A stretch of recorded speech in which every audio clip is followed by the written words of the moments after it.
Hello everyone. In this video clip, I'm going to discuss with you another question on linear law. Okay, so for this question, let's start. Diagram 7 shows the curve y equals to ab to the power of x, such that a and b are constant. So when a straight line log base to y against x are plotted, we have to state the corresponding coordinates of P and Q in a linear form. And then this is non-linear, okay? The graph given is non-linear. Now, if you have watched my previous video on linear law, especially on the SOP, the standard procedure on solving the linear law question, you should know that first step, we have to always convert the non-linear to linear. So y equals to ab to the power of x. And in order for us to separate this two, the product, into the linear format under the linear law, whereby we need to write y equals to mx plus c. Okay, our linear law consists of two terms. Okay, which one is the term with the variables. Another one must be the constant. So in this case, normally we introduce log base 10, but over here in A, the question hint us that we need to introduce log base 2. So we have to introduce log base 2 on both sides.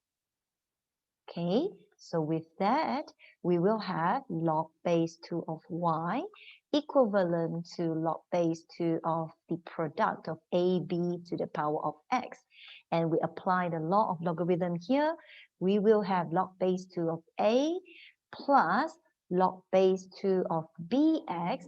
The power x is taking effect onto the variable b, the constant b. Therefore, we only have bx, but not onto the a.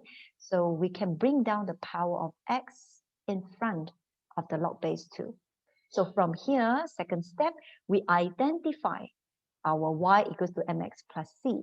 So y will be log base 2y, and our x will be the x here. And therefore, okay, the one that attached in front of the x will be the gradient m equals to log base 2 of b, and then the constant without any variable will be the c, log base 2 of a. So let's rewrite this. We will have a log base 2y.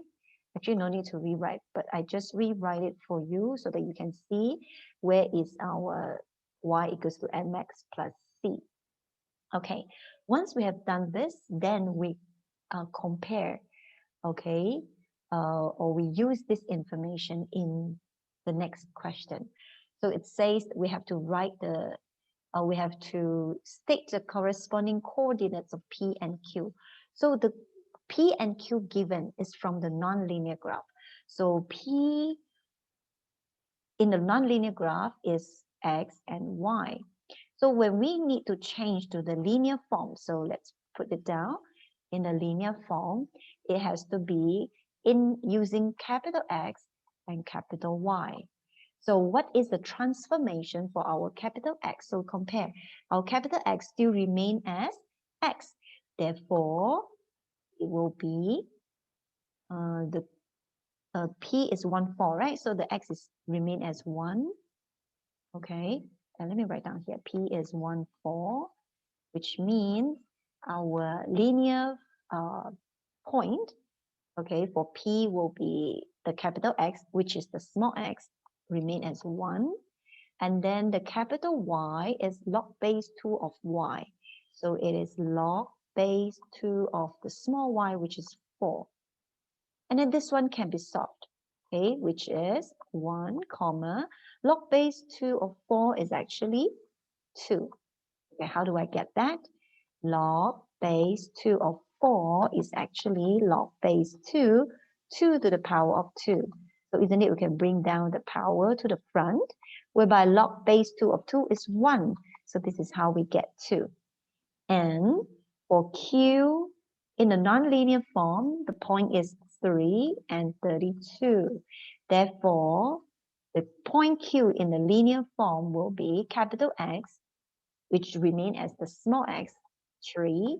The capital Y is log base 2 of 32. And 32 is 2 to the power of 5. Therefore, let's simplify it. We will get 5. So we have just found the coordinates of point P and Q in the linear form. Okay, just in case, for those who don't understand how I get the 5, it's actually log base 2 of 32, where we write the 32 in 2 to the power of 5, bring down the index in front, and log base 2 of 2 is 1. That is how I get 5. All right, so part A solved. And part B, we have to express this in its linear form. So in its linear form, that means we have to write y equals to mx plus c.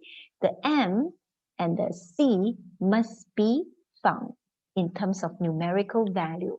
So what is m? Let's find the m here. Okay, so m is actually log base 2 of b. So what is log base 2 of b? What is the value of b here? Log base 2 of b. We can substitute, oh yeah, we can substitute the points, okay, to find the m. All right, so log base 2, m is y2 minus y1 over x2 minus x1. So by using the coordinates that we just found, so 5 minus 2 over 3 minus 1, we get 3 over 2. And then we can substitute this one, y equals to 3 over 2x plus c. So with that, we just left with c. How do we find c? We just substitute any of the points of PL or QL into the equation. All right, so maybe we put the point 3, 5, or maybe use 1, 2, much easier. The smaller the number, the easier our calculation is, yeah? So this is capital X, capital Y. So whenever we see Y, we put 2. Okay, M is 3 over 2. X is 1. That's plus C. So to find C, we just need to take 2 minus 3 over 2. Okay, 4 minus 3, so we have 1 over 2. We found C. Therefore, we need to express this in terms of a linear form. So y equals to 3 over 2 capital X plus C. C is half. Okay, once we have done this, then only we replace the capital Y with the small y, log base 2y equals to 3 over 2. Our capital X is small x plus half. We have just found the answer for part B. So that's it for this sharing. Should you have any question, please leave your question in the comment area. I try to come back to you as soon as possible. Thank you. See you then.